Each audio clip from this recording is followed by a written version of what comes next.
خطبہ وہ والا خطبہ جو عربی میں خطبہ ہوتا ہے، یہ بھی یاد رکھو خطبہ عربی میں ہوتا ہے. ہمارے اہل حدیث حضرات نے اردو میں شروع کر دیا، اور دلیل یہ دی ہے کہ یہ تو واعظ و نصیحت ہے، تو واعظ و نصیحت تو ہر قوم کی اس کی زبان میں ہوتی ہے. سمجھ رہے ہو یہ بات؟ یہ دلیل بالکل غلط ہے، اس لیے کہ قرآن نے خطبے کو ذکر اللہ کہا ہے، فاسعوا الی ذکر اللہ، اللہ کے ذکر کی طرف دوڑو. اور ذکر جو ہے اس پر پوری امت کا اجماع ہے کہ یہ عربی زبان میں ہوگا، جیسے جتنی تسبیحات ہیں وہ سب عربی میں ہوتی ہیں. دوسری سب سے اہم ترین دلیل یہ کہ صحابہ، تابعین، تبع تابعین پوری دنیا میں گئے، اسلام پھیلایا. ایک کمزور کیا من گھڑت روایت بھی نہیں ملتی کہ فارسی زبان میں کسی نے کبھی جمعے کا خطبہ دیا ہو.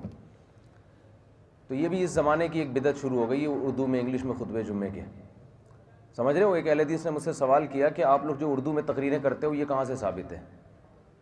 یہ جمعے سے پہلے، خطبے سے پہلے تقریریں کہاں سے ثابت ہیں؟ میں نے کہا جہاں سے آپ کا اردو میں خطبہ ثابت ہے نا.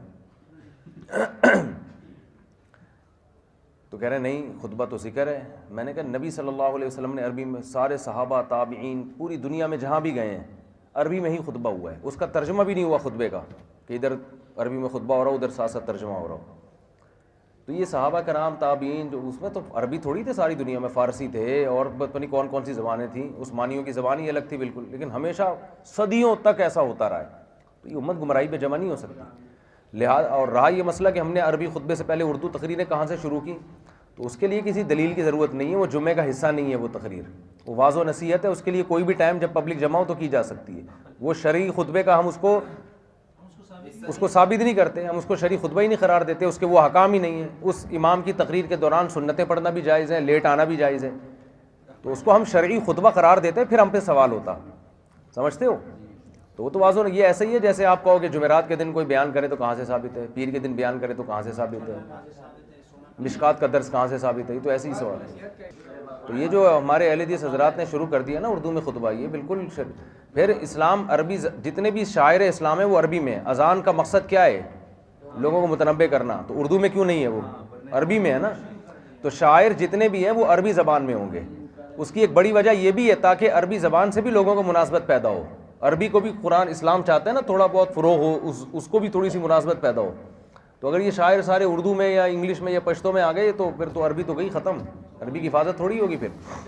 بھائی نہ سمجھ میں آئے، اذان سمجھ میں آتی ہے جس کو عربی نہ آتی ہو؟ نہیں نہیں نہیں، یہ تو آپ نے اب اس لیے جاتی ہے کہ اتنی زیادہ عربی میں ہو گئی ہے کہ اب سمجھ میں آنا شروع ہو گئی ہے. یہ ذکر اللہ ہے تو ذکر اللہ نماز میں قراءت، یہ تو ایسا ہی ہے جیسے ایک مجدد ہیں، انہوں نے اردو میں نمازیں شروع کر دی ہیں کہ یار اصل مقصد تو اللہ کی حمد و ثنا ہے نا. باقاعدہ پراپر اس طرح نماز پڑھا رہے ہیں، سورہ فاتحہ اس طرح پڑھتا ہے وہ بندہ، تمام تعریفیں اللہ کے لیے تمام جہانوں کا پالنے والا. تھے رجوع کیا تھا. اور فتویٰ کس پر ہے یہ دیکھا جاتا ہے. بعض لوگوں نے جمعے کے خطبے کے نام سے اختلافی فروعی مسائل لوگوں کو سمجھانے ہوتے ہیں، وہ چونکہ عربی میں سمجھ میں نہیں آتے تو انہوں نے بعض لوگوں نے آگ بھی لگانی ہوتی ہے فرقہ واریت کی. وہ بہترین مجمع جمعے کا ہوتا ہے تو اس لیے وہ اردو میں آگ لگا رہے ہوتے ہیں، عربی میں نہیں لگا سکتے وہ. ٹھیک ہے نا.